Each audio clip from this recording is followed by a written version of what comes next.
fastest show in sports. Round and round she goes, and nobody knows where the coaching carousel is going to stop in college football. Everybody is up for a job right now. There's great jobs sitting out there. Everybody's wondering, is Lane Kiffin going to go here? Is Mario Cristobal going to get fired from here? Who's going to wind up at Penn State? Who'll be at LSU? Who'll be at Auburn? Let's stop the carousel for a moment and focus on the issue that everybody is missing. Because every time you get a guy like Kiffin, he's rumored to be going to a school. Now, right now, it still is the University of Florida is the number one possibility. But you notice how in the last couple of weeks, everything has sort of calmed down a little bit. Nobody's saying much about it anymore. Why? Because the people involved aren't saying much. And not only that, but all the nonsense has been said and spit out there. All these rumors, innuendos, and all of these clickbait con artists on social media who are out there saying, I know what's going to happen. Here, you know what's going to happen? Lane's going to take another job. Well, yeah. Mario's going to be fired. Well, yeah, eventually everybody kind of gets fired. And, oh yeah, there's going to be a new coach at LSU. Well, yeah, eventually.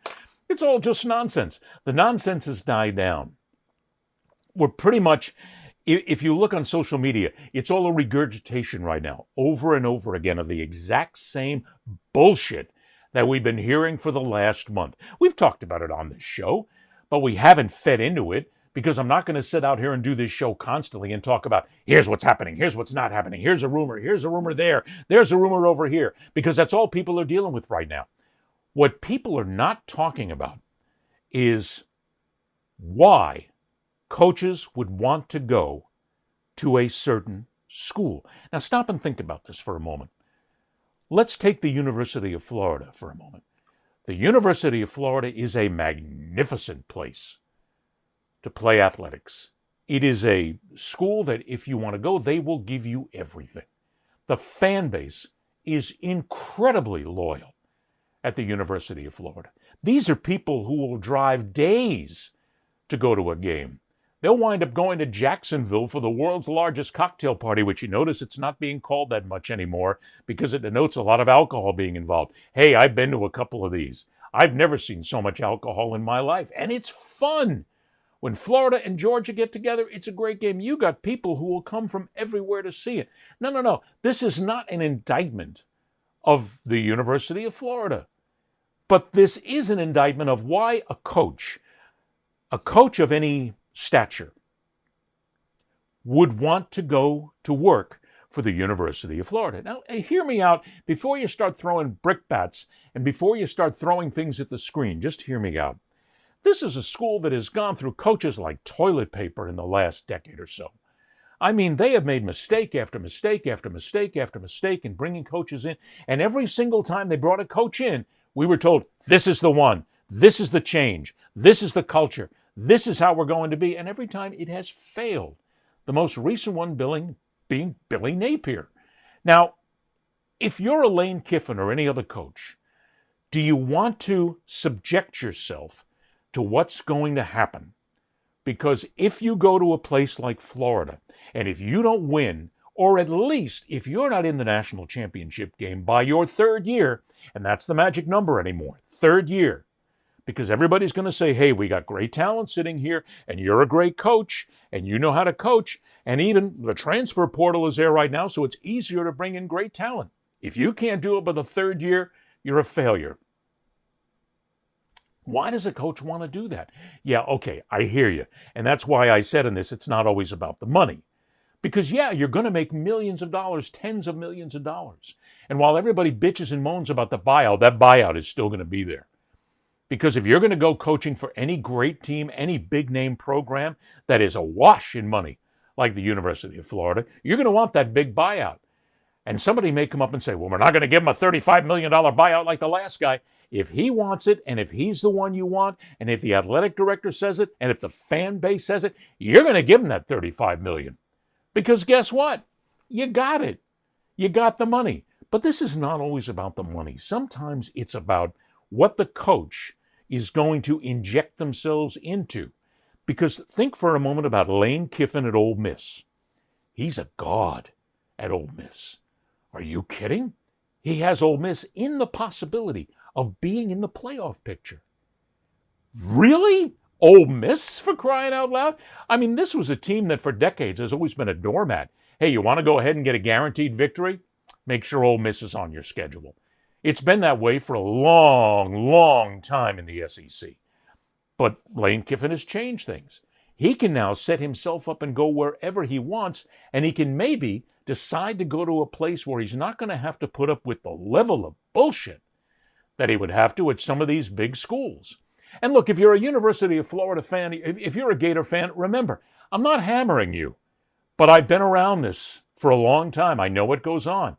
If he's not winning by that third year and has you contending for a national championship, there's a good number of you out there who are going to say, let's get rid of him. It was a mistake. We can't make it. But right now, he's the Messiah. But maybe he's not. If he comes in and he doesn't win, what do we got the guy for? He's not giving us what we need, what we want, what we deserve. And that's that national championship. The same thing goes for a lot of other schools. Florida is a place you want to go where you know the money is there, the fan base is there, you know the possibility is there. But if something happens and screws up, you're going to get fired again. Don't you want some sort of legacy, if you will? Don't you want to go to a place that's going to, hey, look, these coaches all have egos. So as an ego, they want to go someplace where they are revered. They are put up on a pedestal. These are gods. These are the messiahs of our world. They brought us to the brink of a national championship, maybe even got us one. And if you're not that, the coach's ego gets battered. Maybe that's not the place. LSU is another prime example. Why in the name of sweet Swamp Bayou Jesus would anybody want to coach at LSU right now? And I hear the LSU fans are going to come in here and they're going to say, wait a minute, we're a great school. We got a great fan base. We have a great place to play. This has got a legacy here. We've won national championships. We deserve it. We've got it. Look, I get all that, but put that away. Why in hell would anybody, the likes of a Lane Kiffin or anybody, unless they're trying to escape something, want to get involved at a school where you've got the governor breathing down your neck, and he's a jerk. I mean, you got a real clown show with this governor who basically decides that he's the one that's going to make changes here. He's the one that's going to push changes. Louisiana is the worst state in the union to live. I mean, it's got, between the not just the cost of living, but how you live in Louisiana, it's like down in the low 40s, almost 50 in so many ways.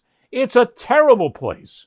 If you're a citizen of Louisiana, your governor should be more worried about the cost of living and the manner of living in Louisiana, the educational system, fixing the infrastructure, making sure that the levees are good.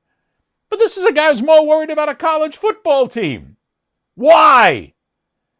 That's the thing that you've got to worry about if you're going to be the next coach at LSU. That you are not just going to be a coach, you're going to be another cog in the machine for this governor. And you know that if things get bad, the government is going to get involved. I get it. Louisiana State University. I get it. There's a level of government involvement here to begin with. But why do you want to set yourself up for that nonsense, that angst, the heart conditions that'll come along with it?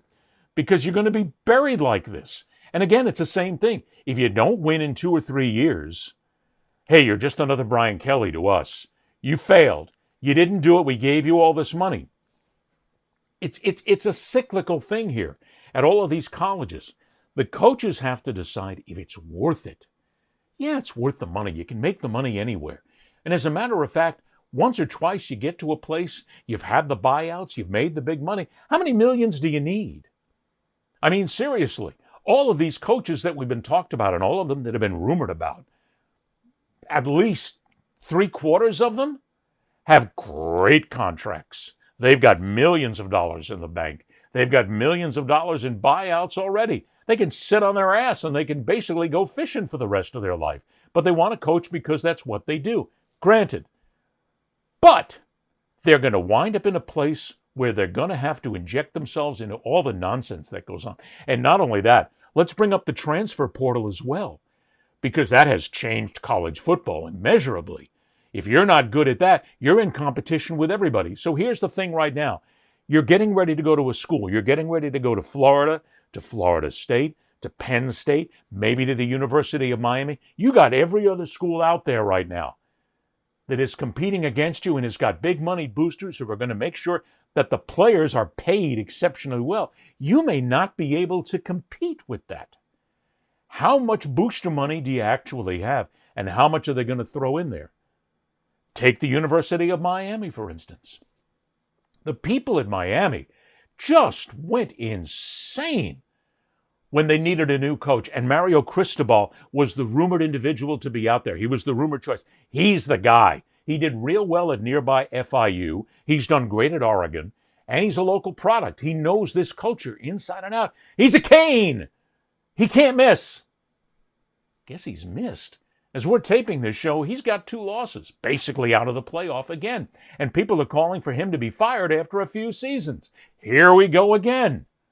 Why does somebody want to take that job when it's only going to be limited money? Because again, remember, this is a private school. Yeah, they've got all that private money walking in there from people who are worth billions of dollars.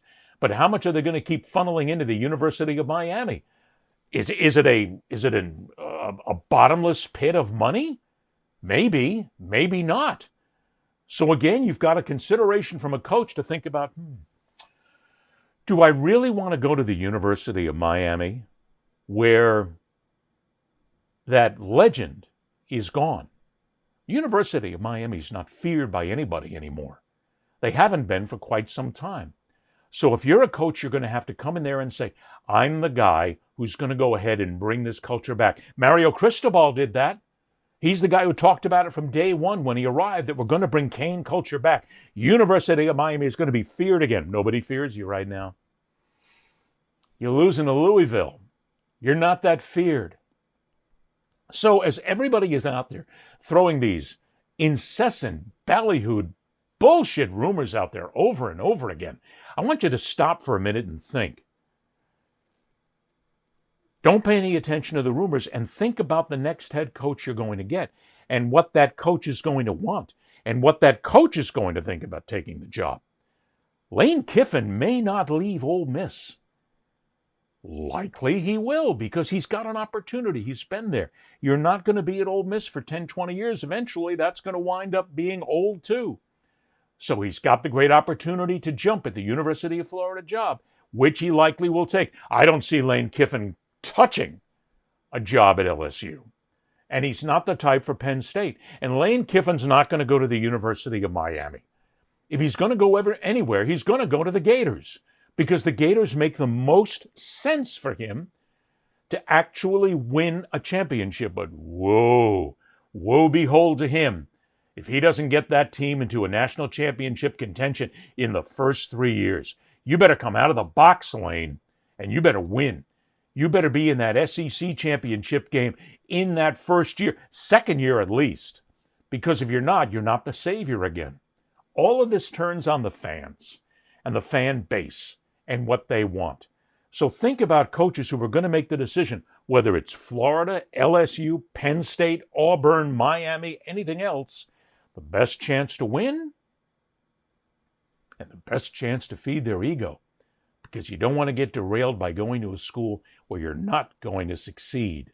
And to the fans, bring that title, or you're out just like the last guy. Everybody's replaceable. Ed Berliner, the fastest show in sports.